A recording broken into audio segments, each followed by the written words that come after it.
ये कहानी स्पेन के ला पाल्मा आइलैंड पर हुई एक सच्ची घटना पर आधारित है, जिसमें एक परिवार समंदर में एक डीप सी ट्रिप पर निकलता है।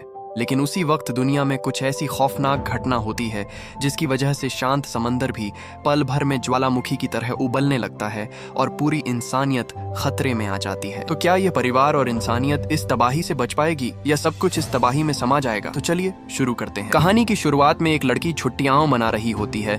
तभी उसे अचानक महसूस होता है कि उसका कान का एक झुमका गायब है। पहले तो उसे लगता है कि शायद थोड़ी देर पहले फोटो खींचते वक्त गलती से वो झुमका समुद्र में गिर गया होगा। पास खड़ी उसकी बेस्ट फ्रेंड ये देखकर तुरंत बिना एक पल सोचे सीधे समुद्र में कूद जाती है ताकि दोस्त का खोया हुआ झुमका ढूंढ सके। लेकिन अगले ही पल पानी के अंदर से अजीब सी आवाज आने लगती है और समंदर का पानी उबलने लगता है। दोस्त की लाश के साथ उनकी कांच की नाव भी टूट जाती है और वो सारे लोग मारे जाते हैं। कुछ दिनों बाद 4 लोगों का एक परिवार छुट्टियां मनाने के लिए उसी समुद्री ला पाल्मा आइलैंड पहुंचता है। इस आइलैंड को लोग वोल्केनो आइलैंड यानी ज्वालामुखी द्वीप भी कहते हैं। हालांकि 1948 के बाद से यहाँ का ज्वालामुखी कभी फटा नहीं था। जिमे और उसका पति निक अपनी बिगड़ती शादी को बचाने के लिए जानबूझकर यहाँ छुट्टियां बिताने आए थे। उन्होंने इस मौके को अपने रिश्ते को दोबारा ठीक करने का आखिरी मौका माना था। जब पूरा परिवार स्विमिंग के लिए कपड़े बदलने की तैयारी कर रहा होता है, तभी उनकी बड़ी बेटी सारा को जमीन पर पड़े एक जोड़े झुमके मिलते हैं। पिता देखने के बाद साफ कह देते हैं कि ये झुमके उनके घर के नहीं हैं। सारा ज्यादा ध्यान नहीं देती और उन्हें यूं ही टेबल पर रख देती है। लेकिन उन्हें जरा भी अंदाजा नहीं होता कि ये छुट्टियां उनकी जिंदगी की सबसे खतरनाक यात्रा बनने वाली है, जहां उन्हें इतिहास की सबसे भयानक प्राकृतिक आपदा का सामना करना पड़ेगा। उधर पहाड़ों की तरफ जियोलॉजिकल सर्वे डिपार्टमेंट की मैरी अपने एक साथी के साथ पहाड़ों में रिसर्च के लिए जाती है। रोज की तरह वे एक गुफा में पहुंचते हैं, लेकिन आज गुफा की दीवारों पर कुछ अजीब दिखाई देता है। पत्थरों पर सीमेंट जैसा जमा। मैरी के पूरे करियर में उसने ऐसा पहली बार देखा था। वो तुरंत सैंपल इकट्ठा करने लगती है। उसी वक्त उसके साथी दाढ़ी वाले आदमी को जमीन पर ढेर सारी मरी हुई चमगादड़ दिखाई देती है। जांच करने पर पता चलता है कि गुफा के अंदर कार्बन डाइऑक्साइड की मात्रा सामान्य से काफी ज्यादा है। लेकिन जो चीज दोनों को सबसे ज्यादा चौंका देती है वो है गुफा की छत पर दिखाई देने वाली एक विशाल दरार। इसी बीच जियोलॉजिकल डिपार्टमेंट का डायरेक्टर अपने ऑफिस में अखबार पढ़ रहा होता है। खबर छपी होती है कि ला पाल्मा द्वीप के दक्षिण पूर्वी समुद्र क्षेत्र में एक स्पीड बोट मिली है जिसमें सवार सभी टूरिस्ट मारे जा चुके हैं। मामला अभी जांच में है। ये खबर पढ़ते ही डायरेक्टर बेचैन हो जाता है। कुछ ही देर में मैरी और उसका साथी डायरेक्टर के पास पहुंचते हैं और गुफा में हुई अपनी सारी खोज उसे बताते हैं। आगे की जांच में पता चलता है कि गुफा की हवा में बहुत ज्यादा मात्रा में कार्बन डाइऑक्साइड और एल्यूमिनियम ऑक्साइड मौजूद है। ऐसा मामला पहले कभी सामने नहीं आया था। साथ ही द्वीप पर बारिश का मौसम लंबा होता जा रहा है और बारिश की मात्रा भी लगातार बढ़ रही है। ज्यादा पानी बहने की वजह से चट्टानों के बीच का संतुलन बिगड़ रहा है और इसी कारण गुफा में ये खतरनाक दरारें बनी है। अगर हालात ऐसे ही रहे तो भूकंप या पहाड़ खिसकने की पूरी संभावना है। लेकिन डायरेक्टर उनकी बात से सहमत नहीं होता। वो कहता है कि पहाड़ों का थोड़ा बहुत हिलना सामान्य बात है। अभी तक किसी जहरीली गैस के साफ सबूत नहीं मिले हैं और अभी के हालात इतने पुख्ता नहीं हैं कि किसी बड़े खतरे की घोषणा की जाए। बिना वजह डांट खाकर दोनों काफी निराश हो जाते हैं। लेकिन दाढ़ी वाला आदमी अब भी अपने अंदाजे पर अड़ा रहता है। वो मैरी को मैप के पास ले जाता है और उसे याद दिलाता है कि 1948 में यहाँ एक बड़ा ज्वालामुखी हादसा हुआ था जिससे कई किलोमीटर लंबी दरार बन गई थी, इतनी चौड़ी कि इंसान उसके अंदर चल सकता था। अगर दोबारा ऐसा विस्फोट हुआ तो पूरा पहाड़ का एक हिस्सा टूटकर सीधे समुद्र में गिर सकता है, यानी पूरे मैनहट्टन शहर के बराबर अगर समुद्र में गिरी तो एक भयानक सुनामी आना तय है। वो सवाल उठाता है कि डायरेक्टर जनता को पहले से अलर्ट क्यों नहीं कर रहा। लेकिन सच्चाई ये है कि कुछ साल पहले डायरेक्टर से एक बड़ी गलती हो चुकी थी। उसने एक बार पहाड़ खिसकने की चेतावनी दी थी जिससे जबरदस्त अफरा तफरी मच गई थी, लेकिन कुछ हुआ नहीं। उस घटना की वजह से उसकी नौकरी जाते जाते बची थी। इसलिए अब जब तक सुनामी सच में सामने न आ जाए वो दोबारा वैसी गलती नहीं करना चाहता। हालांकि मैरी और उसका साथी नहीं जानते कि डायरेक्टर अंदर ही अंदर उनसे भी ज्यादा डरा हुआ है। असल में डायरेक्टर दोनों से भी ज्यादा परेशान था। वो उसी वक्त फोरेंसिक डिपार्टमेंट पहुंच चुका था। शुरुआती पोस्टमार्टम रिपोर्ट में साफ लिखा था कि स्पीड बोट में मरे सभी लोगों की मौत बेहद ज्यादा तापमान वाली गैस से झुलसने के कारण हुई थी। उनके फेफड़ों में कार्बन डाइऑक्साइड और सल्फर डाइऑक्साइड पाई गई थी। ये साफ संकेत था कि मामला साधारण नहीं है। उधर रिजॉर्ट में निक का परिवार अब भी बेफिक्र होकर धूप और समंदर का मजा ले रहा था। सारा पूल के पास बैठी होती है, तभी एक लड़की उससे दोस्ती करने आती है और उसे बीच वॉलीबॉल खेलने के लिए बुलाती है। लेकिन सारा मना कर देती है क्योंकि उसे अपने छोटे भाई की देखभाल करनी होती है जो ऑटिज्म से पीड़ित है। मजबूर होकर वो लड़की निराश होकर चली जाती है। असल में सारा भी नए दोस्त बनाना चाहती थी, लेकिन उसमें इतना आत्मविश्वास नहीं था। पूल से बाहर आने के बाद उसके पिता उसकी उदासी समझ जाते हैं और उसे हिम्मत देते हैं कि वो जाकर खेले, भाई का ध्यान वो रख लेंगे। पिता की बात सुनकर सारा आखिरकार खेलने का फैसला करती है। जाते जाते पिता उसे वॉलीबॉल के कुछ बेसिक रूल्स भी समझाते हैं। अब बेटी खेलने चली जाती है और बेटे की जिम्मेदारी निक पर आ जाती है। लेकिन बेटे के साथ खेलते वक्त उसकी नजर अचानक अपनी पत्नी पर पड़ती है, जो एक स्पेनिश आदमी के साथ हंस हंस कर बातें कर रही होती है। ये देखते ही निक का गुस्सा भड़क उठता है। उसी पल जब वो दोबारा बेटे की तरफ देखता है तो बच्चा वहाँ से गायब होता है। घबराया हुआ निक चारों तरफ उसे ढूंढने लगता है। उसे लगता है कि शायद बेटा अपनी बहन को ढूंढने बीच पर चला गया होगा। वो भागते हुए बीच पर पहुंचता है और जोर जोर से उसका नाम पुकारता है। कुछ देर बाद दूर एक चट्टान पर उसे एक छोटा लड़का खड़ा दिखाई देता है। जब निक उसके पास पहुंचता है तो देखता है कि उसका बेटा समंदर की तरफ एकटक देख रहा है। असल में लड़के ने देखा था कि समुद्र में अनगिनत कछुए इकट्ठा हो रहे हैं, जैसे वो सब एक साथ कहीं पलायन करने वाले हों। इसी दौरान मैरी अपनी जांच पूरी कर चुकी होती है। गुफा से लाए गए पानी के सैंपल में किसी तरह के अतिरिक्त खनिज नहीं पाए जाते। इसका मतलब साफ था कि ये पानी बहुत ही कम समय में पहाड़ के अंदर घुसा है और सीधे गुफा तक पहुंचा है। यानी जो दरार उन्होंने देखी थी वो बिल्कुल नई थी, ज्यादा से ज्यादा 2 हफ्ते पुरानी। अगर ऐसा है तो द्वीप पर मौजूद हर इंसान बड़े खतरे में है। यही सोचकर मैरी और उसका साथी तय करते हैं कि वो एक बार फिर पहाड़ पर जाएंगे और दरार के ऊपरी हिस्से की खुद जाकर जांच करेंगे। दोनों गाड़ी लेकर पहाड़ पर पहुंचते हैं। वहाँ जो नजारा दिखता है वो और भी डरावना था। दरार का एक सिरा अब नीचे की तरफ धंसने लगा था। वो तुरंत अपने उपकरण सेट करते हैं और माप लेना शुरू करते हैं। उनकी आशंका सही साबित होती है। दरार लगातार खिसक रही थी। भले ही गति धीमी थी, लेकिन इतना तय था कि अगर ये यूं ही चलता रहा तो कोई बहुत बड़ी तबाही होने वाली है। उधर जियोलॉजिकल डिपार्टमेंट में कर्मचारियों ने भी खतरे के संकेत पकड़ लिए थे। पहाड़ के आसपास गैस का स्तर बढ़ने लगा था और भूकंप के शुरुआती झटके महसूस हो रहे थे। डायरेक्टर तुरंत नेशनल गार्ड से संपर्क करने का आदेश देता है ताकि जरूरत पड़ने पर पहाड़ पर मौजूद टूरिस्ट्स को निकाला जा सके।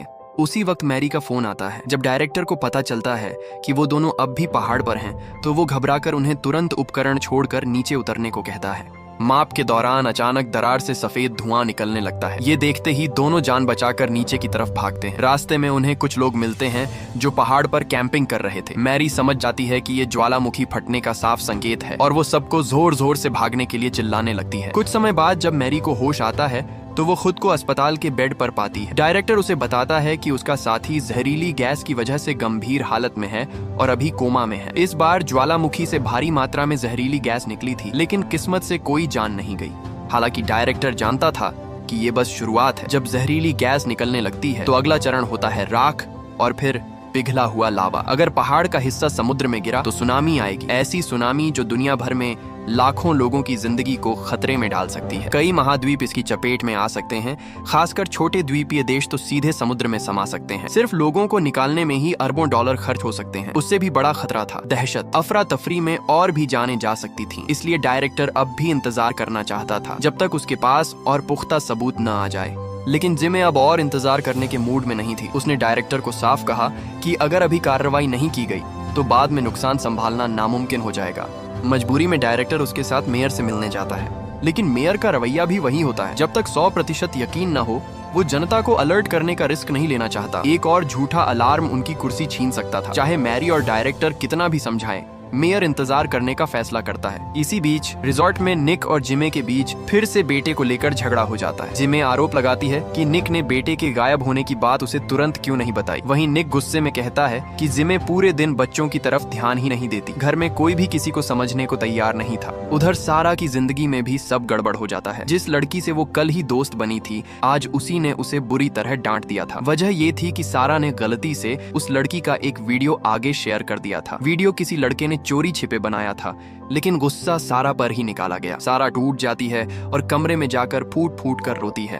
उसी वक्त उसे बगल के कमरे से माता पिता के झगड़े की आवाजें भी सुनाई देती हैं। अब उसका वहां एक पल भी रुकने का मन नहीं करता। वो चुपचाप एयरपोर्ट पहुंचती है और नॉर्वे में रहने वाले अपने मामा को फोन करती है और उनसे वापस आने का टिकट बुक कराने को कहती है। मामा पूछते हैं कि वो अकेले क्यों लौटना चाहती है, लेकिन सारा कुछ नहीं बताती। फोन रखने के बाद मामा को चिंता होती है और वो अपनी बहन यानी जिमे को कॉल करते हैं, लेकिन उस वक्त जिमे योग कर रही होती है और फोन की घंटी नहीं सुन पाती। इसी बीच जियोलॉजिकल डिपार्टमेंट को और बुरी खबर मिलती है। द्वीप पर लगातार माइक्रो ट्रेमर्स आने लगते हैं और उनका केंद्र धीरे धीरे ऊपर की तरफ खिसक रहा होता है। इसका मतलब साफ था, ज्वालामुखी कभी भी फट सकता है। डायरेक्टर तुरंत एयर ट्रैफिक कंट्रोल को आदेश देता है कि ला पाल्मा द्वीप से आने जाने वाली सभी फ्लाइट्स रोक दी जाए, क्योंकि ज्वालामुखी की राख विमान के इंजनों को खराब कर सकती है और प्लेन क्रैश हो सकता है। लेकिन अब बहुत देर हो चुकी थी। अचानक पहाड़ की छोटी सी जोरदार धमाके की आवाज आती है और हर कोई सन्न रह जाता है। उसी वक्त सारा जिस फ्लाइट में बैठी होती है वो रनवे पर तेजी से दौड़ रही होती है। पायलट को एयर ट्रैफिक कंट्रोल से टेक ऑफ रोकने का आदेश मिल चुका होता है, लेकिन रनवे छोटा होने की वजह से प्लेन को मजबूरन उड़ान भरनी पड़ती है। इसी बीच जिमे को आखिरकार अपने भाई की मिस्ड कॉल दिखती है और वो तुरंत वापस फोन करती है। जब उसे पता चलता है कि सारा एयरपोर्ट चली गई है तो वो घबरा कर पति को ढूंढने भागती है। तभी चारों तरफ फैली ज्वालामुखी की राख के बीच अचानक एक जहाज की जोरदार आवाज सुनाई देती है। अगले ही पल एक भीषण धमाका होता है। जिमे डर के मारे दोनों हाथों से अपना मुंह ढक लेती है। उसकी बेटी उस प्लेन में थी या नहीं उसे कुछ पता नहीं होता। दोनों पति पत्नी जब एयरपोर्ट जाने के लिए गाड़ी निकालने ही वाले होते हैं तभी जिमे को भाई का मैसेज मिलता है। विदेश मंत्रालय में काम करने वाले उसके भाई को पहले ही प्लेन क्रैश की जानकारी मिल चुकी होती है। रेस्क्यू टीम्स काम पर लग चुकी होती हैं और सभी जीवित बचे लोगों को द्वीप के इकलौते अस्पताल में ले जाया जा रहा होता है। जब जिमे और निक अस्पताल पहुंचते हैं तो घंटों ढूंढने के बाद भी उन्हें सारा नहीं मिलती। स्टाफ उन्हें उस फ्लाइट की पैसेंजर लिस्ट दिखाता है। जिनके नाम पर टिक लगा होता है उन्हें अस्पताल लाया जा चुका होता है। बाकी लोग लापता होते हैं। सारा का नाम लिस्ट में होता है लेकिन उसके आगे कोई टिक नहीं होता। ये देखकर दोनों पूरी तरह टूट जाते हैं। थके हारे और टूटे मन से वो होटल लौट आते हैं। उन्हें समझ नहीं आता कि आगे क्या करें, लेकिन जैसे ही कमरे का दरवाजा खोलते हैं वो अवाक रह जाते हैं। सारा बिल्कुल सुरक्षित घर के अंदर बैठी होती है। असल में सारा जब प्लेन में चढ़ ही रही थी तभी उसे अपनी दोस्त का मैसेज मिलता है। दोस्त दिल से माफी मांग रही होती है और उसे माफ करने को कहती है। सारा प्लेन के उड़ने से पहले ही वापस उतर आती है। बाद में उसकी दोस्त को भी एहसास होता है कि अनजाने में उसी मैसेज ने सारा की जान बचा ली थी। इस हादसे के बाद दोनों की दोस्ती और भी गहरी हो जाती है। उधर जियोलॉजिकल डिपार्टमेंट में हालात और बिगड़ जाते हैं। वैज्ञानिकों का मानना होता है कि लोगों को तुरंत द्वीप खाली करने का आदेश देना चाहिए, लेकिन मेयर अब भी मानने को तैयार नहीं होता। उसका कहना होता है कि इससे भगदड़ मच सकती है और जानें जा सकती हैं। पहले भी ज्वालामुखी से राख निकली है, हर बार इतनी बड़ी तबाही नहीं हुई। अगर फिर से गलत अलार्म हुआ तो सबकी नौकरी खतरे में पड़ जाएगी। जब डायरेक्टर देखता है कि अब भी जनता को अलर्ट नहीं किया जाएगा तो वो खुद फैसला लेता है। वो अपने सभी कर्मचारियों को तुरंत द्वीप छोड़ने का आदेश देता है और खुद आखिरी इंसान बनकर रुकने का फैसला करता है। मैरी इस फैसले से खुश नहीं होती, लेकिन उसका एक छोटा भाई भी होता है जिसकी जिम्मेदारी उस पर है। मगर तभी उसे पता चलता है कि उसका भाई शराब पीकर बार में हंगामा कर रहा है। मैरी उसे वहां से निकालने जाती है, लेकिन उल्टा पुलिस उसे ही सरकारी काम में रुकावट डालने के आरोप में पकड़ लेती है। जब भाई को होश आता है तो उसे अपनी गलती का एहसास होता है। वो पुलिस स्टेशन जाकर अपनी बहन से मिलने जाता है और मासूमियत से कहता है कि वो उसके लिए सबसे अच्छा वकील करेगा। लेकिन वक्त बहुत कम होता जा रहा था। ज्वालामुखी कभी भी फट सकता था। अब सवाल ये था कि ये भाई बहन इस मौत के द्वीप से कैसे निकलेंगे। लेकिन ये तो बस इस महाविनाश की शुरुआत भर होती है। इस इलाके में रहने वाले लोग जानते थे कि जब एक बार ज्वालामुखी से राख निकलने लगती है तो अगला चरण पूरा विस्फोट होता है। अगर ऐसा हुआ तो पूरा पहाड़ का हिस्सा टूटकर समुद्र में गिर सकता है और सैकड़ों मीटर ऊंची सुनामी उठ सकती है, शायद इंसानी इतिहास की सबसे बड़ी प्राकृतिक आपदा। सिर्फ एक रात में ज्वालामुखी के मुंह से फिर से सफेद धुआं निकलने लगता है, जैसे कोई सोया हुआ राक्षस जागने वाला हो। उसी वक्त निक और उसका परिवार अब भी बेखबर होकर पानी में तैर रहा होता है। उन्हें जरा भी अंदाजा नहीं होता कि मौत धीरे धीरे उनकी तरफ बढ़ रही है। अचानक फोन बजता है। जिमे फोन उठाती है और देखती है कि उसके भाई का कॉल है। भाई बताता है कि सरकार के पास पहले से जानकारी है, लेकिन लोगों में दहशत न फैले इसीलिए खबर छुपाई जा रही है। उसने चुपचाप उनके लिए एक फेरी बुक कर दी है जो कुछ ही मिनटों में उन्हें पास के टेनरिफ द्वीप पहुंचा देगी। वहां से वो अगली फ्लाइट लेकर घर लौट सकते हैं। फेरी के निकलने में सिर्फ 20 मिनट बचे होते हैं। मौका हाथ से जाने वाला होता है। भाई की बात सुनते ही जिमे बिना समय गंवाए अपने पति और दोनों बच्चों को लेकर चुपचाप वहां से निकलने की तैयारी करने लगती है। लेकिन तभी सारा जिद करती है कि वो अपनी दोस्त शैरी को भी साथ ले जाना चाहती है। वो बार बार उसे कॉल करती है लेकिन फोन नहीं उठता। जब जिमे कहती है कि अब समय नहीं है और सुनामी आ सकती है, तब जाकर सारा मजबूरी में परिवार के साथ निकलने को तैयार होती है। लेकिन बाहर निकलते ही उन्हें एहसास होता है कि सड़क पर एक भी टैक्सी नहीं है। वक्त तेजी से निकल रहा होता है। तभी निक के दिमाग में एक आइडिया आता है। वो अचानक एक ट्रक रोकता है और पूरे परिवार को उसमें बैठा लेता है। इससे पहले कि मजदूर कुछ समझ पाते, निक ट्रक लेकर निकल जाता है। कुछ देर बाद वही मजदूर उनका पीछा करते हुए फेरी टर्मिनल तक पहुंच जाते हैं। परिवार की सुरक्षा के लिए निक चिल्लाकर जिमे और बच्चों को फेरी में चढ़ने को कहता है। खुद निक वहीं रुक जाता है और मजदूर उसे घेर कर पीटने लगते हैं। आखिरकार निक अपना बटुआ निकालकर उन्हें दे देता है, तब जाकर वो उसे छोड़ते हैं। लेकिन तब तक बहुत देर हो चुकी होती है। निक बेबस होकर देखता रह जाता है कि फेरी उसके परिवार को लेकर धीरे धीरे दूर जाती जा रही है। उधर शेरी समुद्र किनारे होती है, तभी उसे अपने फोन पर ढेर सारी मिस्ड कॉल दिखती है। वो तुरंत सारा को कॉल करती है। सारा उसे बताती है कि किसी तरह टेनेरिफ पहुंचने का इंतजाम करे, वरना सब खत्म हो जाएगा। कुछ ही मिनटों बाद पहाड़ से जोरदार कंपन शुरू हो जाता है। ऑफिस में अकेला बैठा डायरेक्टर तुरंत समझ जाता है कि अब खतरा सिर पर है। वो तुरंत मेयर ऑफिस को कॉल करता है और इमरजेंसी इवैक्यूएशन अलर्ट जारी करने को कहता है। फेरी न पकड़ पाने के बाद निक सीधे स्पीड बोट रेंटल सेंटर पहुंचता है और टेनेरिफ जाने के लिए नाव किराए पर लेने की कोशिश करता है। लेकिन जैसे ही इमरजेंसी अलर्ट बजता है, स्टाफ उसे साफ मना कर देता है। इसी वक्त होटल में मिला उसका एक दोस्त वहां पहुंच जाता है। वो निक को बताता है कि उसने एक नाविक को रिश्वत देकर मना लिया है। वो दोनों जल्दी से समुद्र किनारे पहुंचते हैं। नाविक पहले से इंतजार कर रहा होता है। वो निक के लिए आखिरी टिकट खरीद चुका होता है। दोनों राहत की सांस लेते हुए नाव में बैठ जाते हैं।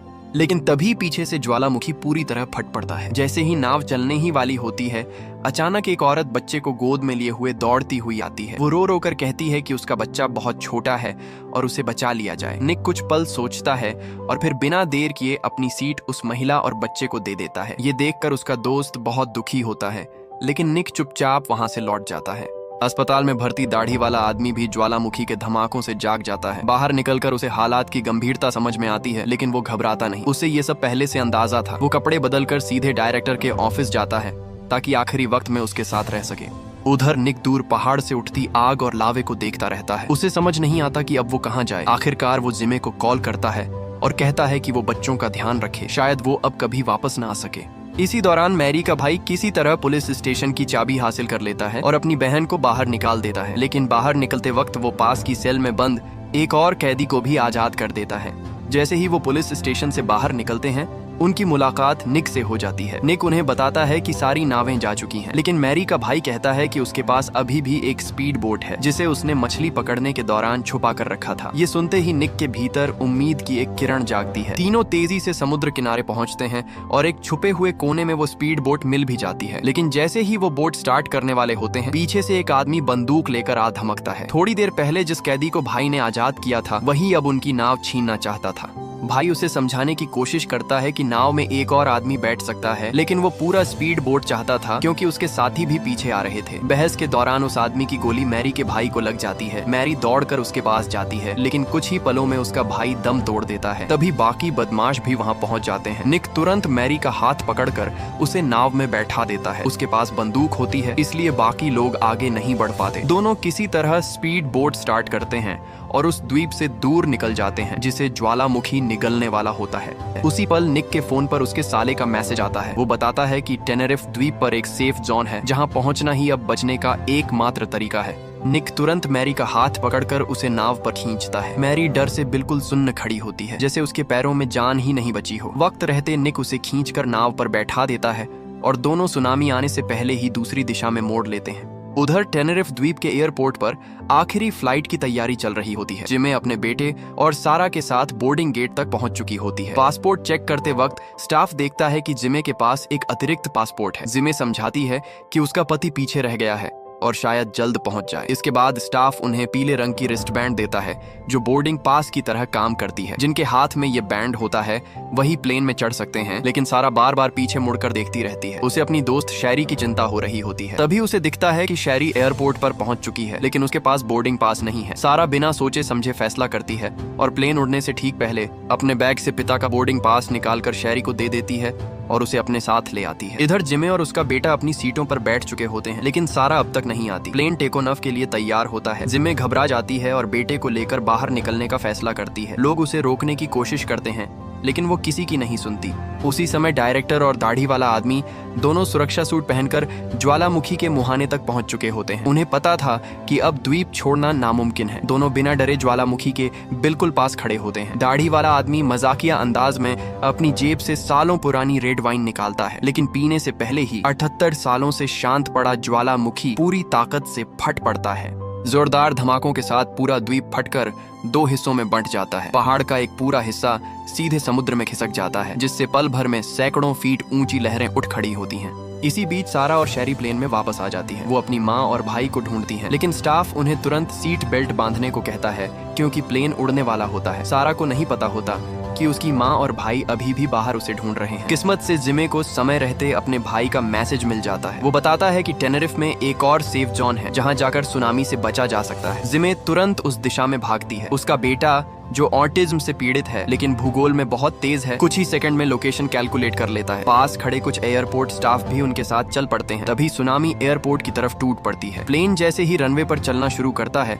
जमीन फट जाती है। दूसरी तरफ निक और मैरी अपनी स्पीड बोट से पूरी रफ्तार में सेफ जोन की ओर बढ़ते हैं। उनके फोन की बैटरी खत्म हो जाती है, लेकिन आखिरी पल में वो सेफ जोन तक पहुंच जाते हैं। जब वो किनारे उतरते हैं तो देखते हैं कि वहाँ पहले से ही कई लोग जमा हैं। ये सब निक के साले की वजह से मुमकिन हुआ था। उसने एक्सपर्ट से बात करके सेफ जोन की पहचान की थी। सुनामी एक रिंग की तरह फैलती है और टेनेरिफ द्वीप के पूर्वी हिस्से में 2 विशाल लहरें आपस में टकराकर एक दूसरे को खत्म कर देती हैं। वही इलाका सबसे सुरक्षित साबित होता है। इसके बाद साले ने अपनी नौकरी जोखिम में डालते हुए खुद माइक्रोफोन ऑन किया और मीडिया को सेफ जोन की लोकेशन बता दी। इसी वजह से लोगों के फोन पर अलर्ट पहुंचा और इतनी जानें बच सकी। लेकिन निक चारों तरफ देखता है और उसे अपनी पत्नी और बच्चे कहीं नजर नहीं आते। लोगों से पता चलता है कि पूरा द्वीप तबाह हो चुका है और आखिरी फ्लाइट भी क्रैश हो गई थी। ये सुनते ही निक टूट जाता है। उसे लगता है कि शायद वो अपने परिवार का इकलौता जिंदा सदस्य बचा है। तभी दूर से एक जानी पहचानी आवाज सुनाई देती है। हैरानी की बात ये होती है कि प्लेन क्रैश के बाद भी कुछ लोग जिंदा बच गए थे। सारा होश में आती है। शैरी बेहोश पड़ी होती है। सारा तुरंत उसे जमीन पर लिटाकर CPR देती है। एक फ्लाइट अटेंडेंट की मदद से शैरी की जान बच जाती है। जब वो प्लेन से बाहर निकलते हैं तो पूरी दुनिया तबाही में डूबी हुई लगती है। इस सुनामी ने दुनिया के कई हिस्सों को नुकसान पहुंचाया था। कुछ छोटे द्वीपीय देश तो पूरी तरह समुद्र में डूब चुके थे। निक और जिमे दोनों को लगता है कि शायद वो अब कभी सारा को नहीं देख पाएंगे। लेकिन तभी एक रेस्क्यू हेलीकॉप्टर आता है। उनका बेटा सबसे पहले सारा को पहचान लेता है। हैरानी की बात ये होती है कि इतनी बड़ी तबाही के बाद भी पूरा परिवार एक बार फिर एक साथ मिल जाता है। बस एक इंसान ऐसा होता है जो चुपचाप दूर खड़ी रहती है, मैरी। इस आपदा में उसने अपना भाई खो दिया था। वो जानती थी कि अब उसकी जिंदगी कभी पहले जैसी नहीं होगी। अगर आपको हमारी मेहनत पसंद आई हो तो वीडियो को लाइक एंड चैनल को सब्सक्राइब जरूर करें। मिलते हैं नेक्स्ट वीडियो में। तब तक के लिए बाय।